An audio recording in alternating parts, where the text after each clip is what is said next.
বাঙালি মানুষ আর বাঙালি খাবার হবে না তা কি হয়? আসসালামু আলাইকুম। হ্যালো এভরিওয়ান, শিউলিস ফ্যামিলি থেকে আবারও আপনাদের শিউলি আপু চলে আসলাম। তো আজকে বাঙালি খাবার-দাবারের ভিতরে কি কি সেগুলো দেখাবো। তো দেখতে হলে প্রথমে একটা লাইক দিয়ে তারপরে ফুল ভিডিওতে চলে যান। এই যে দেখেন চুলার মধ্যে এগুলি হচ্ছে বরিশাল থেকে আসা পেলেন ডাল। যারা বরিশালের আছেন আমার ভিডিওটা দেখতেছেন আপনারা নিশ্চয়ই চিনতে পারছেন, তাই না?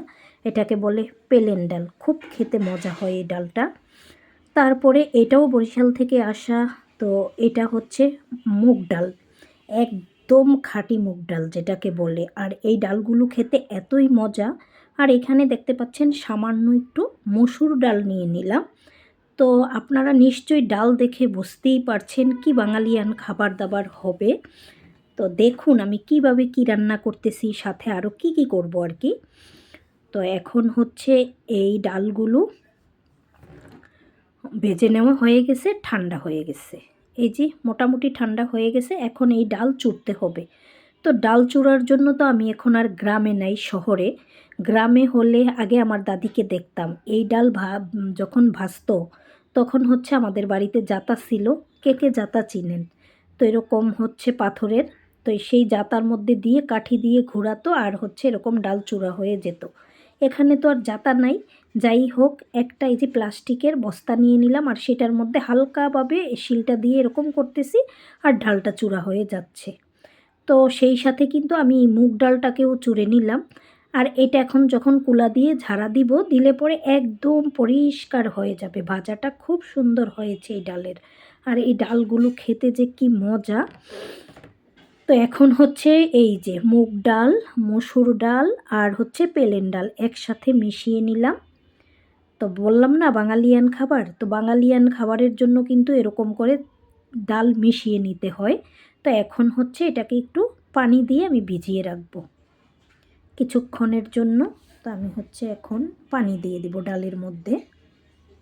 এই তো ডালে পানি দিয়ে দিতেছি। তারপরে এই যে দেখেন ডালটা ধুয়ে নিলাম। তো কতটা পরিষ্কার বোঝা যাচ্ছে দেখতে পাচ্ছেন?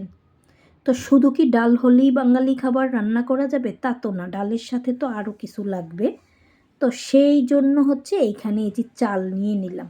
আর এই চালগুলো হচ্ছে কি চাল বলে, চালের নামটা ভুলে গেছি। দেখ দেখছেন আমি চালের নামটাই ভুলে গেছি, তবে এই চালের ভাত আমার কাছে ভালো লাগে না।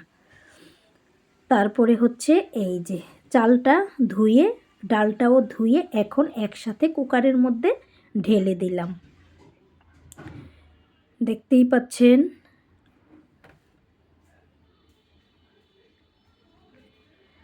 এখন হচ্ছে সেই কুকারের মধ্যে আমি পানি দিয়ে দিলাম। এই যে পানি দিয়ে কুকারটা বসিয়ে দিলাম।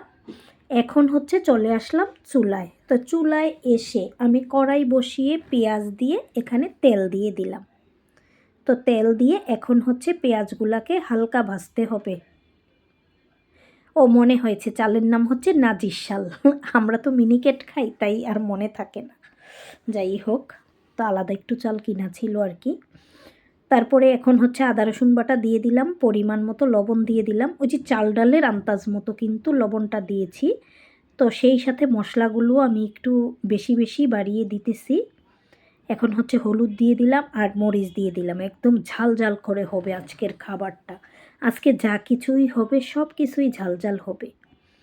তো এখন হচ্ছে আমি এগুলো তেলের সাথে মিশিয়ে জাল করে নিব। সাথে আমি একটু ধনিয়ার গুঁড়াও দিয়ে দিলাম। এই যে দেখেন, এই তো জাল করে নিতেছি। সামান্য একটু পানিও দিয়ে দিব এখানে। তো এই যে সামান্য একটু পানি দিয়ে দিছিলাম। এখন জাল করে নিলাম ভালো করে। দেখতেই পাচ্ছেন মশলাটা খুব সুন্দর মতো কষানো হয়ে গেছে। আর এরকম কষানো মশলা রেখে দিলে কিন্তু আপনারা ঝালমুড়িও খেতে পারবেন। তবে ঝালমুড়িতে আর একটু বাড়তি মশলা দিতে হয়, সেটাই। তারপরে ওই যে দেখছেন বাঙালিয়ান খাবার বললাম না, তো এই মশলা কষিয়ে হচ্ছে সেই চাল ডালের সাথে ঢেলে দিলাম কুকারের মধ্যে। আর এই কুকারে রান্না করাটা যে এত সহজ সেটা বলে বোঝানো যাবে না। যারা কুকারে রান্না করেন নিশ্চয়ই আপনারা বুঝতে পারছেন যে কুকারে রান্না কতটা সাশ্রয় আর কতটা সহজ।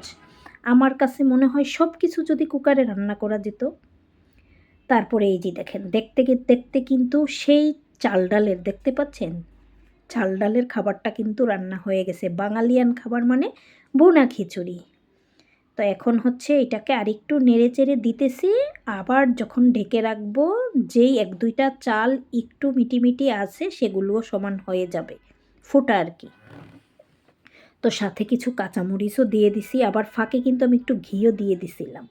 এই যে দেখাচ্ছি কতটা সফট হয়েছে ডালগুলো। তো এখন এটাকে ঢেকে রেখে দিব।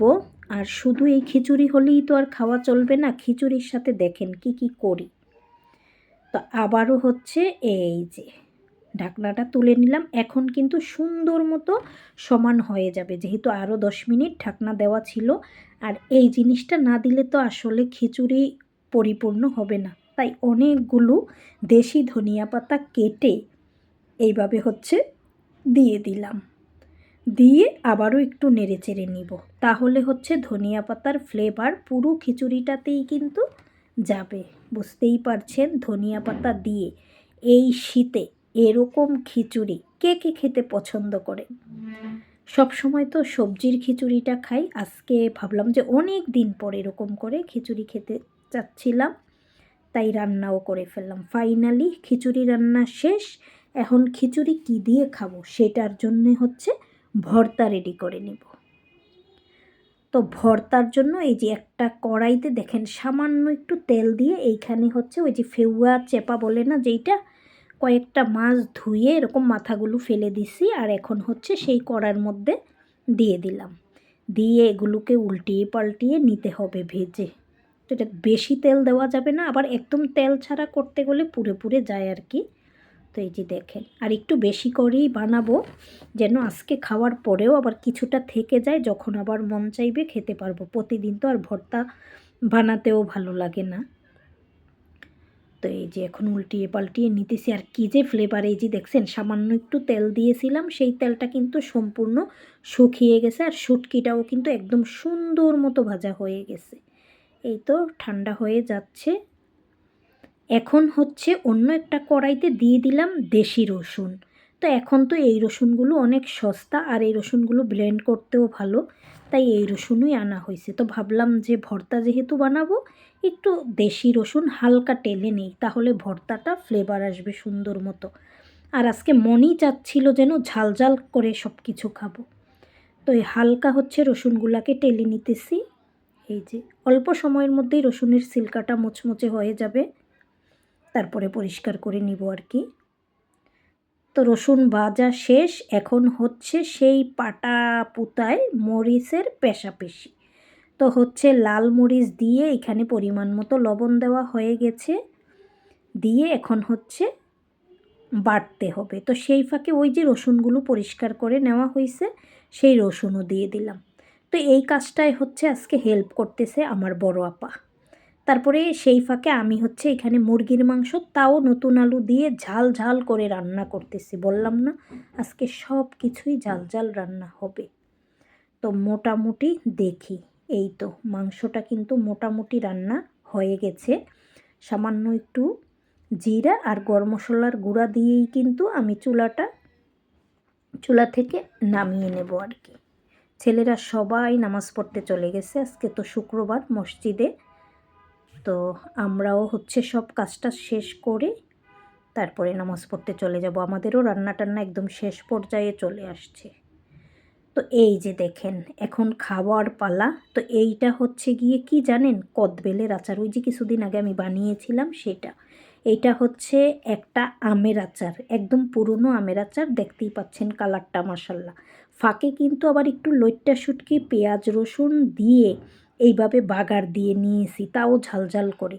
আর সেই ফাঁকে ওই যে দেখেন লাল মরিচ দিয়ে ফেউয়া চেপার ভর্তাটা দেখতেই খুব লোভনীয় মনে হচ্ছে, তাই না? তো আসলে পেটে সহ্য হচ্ছে না কখন এটা দিয়ে খাবো। আর এইখানে হচ্ছে সেই খিচুড়ি। তো সবাই আজকে টেবিলে বসে, ছেলেরা খুব কারণ আজকে ভর্তা আছে। তারপরে দেখাচ্ছি আর কি আছে সাথে। এই যে দেখেন মুরগির মাংস। তো আজকের এই রান্নাগুলো, বিশেষ করে ভর্তাগুলো কেমন হলো, আচারগুলি কেমন হলো, আর এই ভর্তা আচার দিয়ে সাথে এই ভুনা খিচুড়ি খেতে কেমন লাগবে আপনারাই কিন্তু কমেন্ট করে জানাবেন। বেশি বেশি লাইক কমেন্ট শেয়ার দিবেন। আসসালামু আলাইকুম, আল্লাহ হাফেজ।